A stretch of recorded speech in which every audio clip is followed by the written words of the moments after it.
Green Morton, a dentist from Boston, America, tested the use of ether on himself to understand how it stopped pain. On the 30th of September 1846, he used ether to remove a patient's tooth, and the patient said it didn't hurt.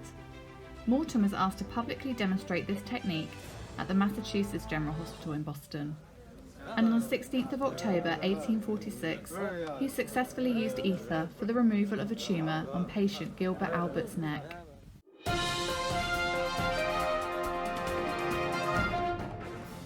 Amongst the doctors who watched the demonstration on the 16th of October were father and son, Professor Jacob Bigelow and Dr. Henry Bigelow. Henry Bigelow was a surgeon at the Massachusetts General Hospital, and he wrote a report on the operation which was printed in the Boston Daily Advertiser newspaper on the 19th of November 1846. Professor Jacob Bigelow, Henry Bigelow's father, wrote to his old friend and colleague Dr. Francis Boot describing the operation he had just witnessed. And on the 28th of November 1846, he put this letter along with a copy of the article from the Boston Daily Advertiser in a parcel and sent it to Boot in London. The parcel is put on the ship Acadia from New York to Liverpool. It departs on the 3rd of December 1846 and docks in Liverpool on the 16th. The parcel then makes its way to Dr. Boot in London. On the 19th of December 1846, in a study at 24 Gower Street, London, something amazing was about to happen. Dentist James Robinson, Francis Boot, and Francis's niece Miss Lonsdale all met in Francis's study. James Robinson used this piece of equipment for the procedure.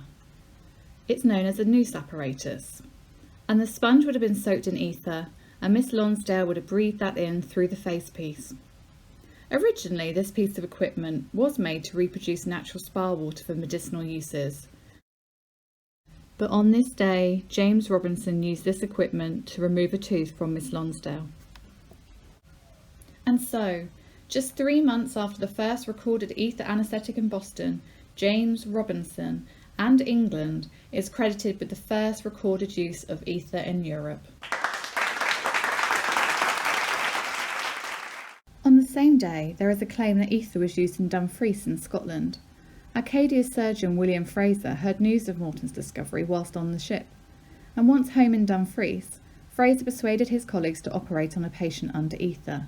However, it was not recorded, and that's why England is credited with the first recorded use of ether in Europe.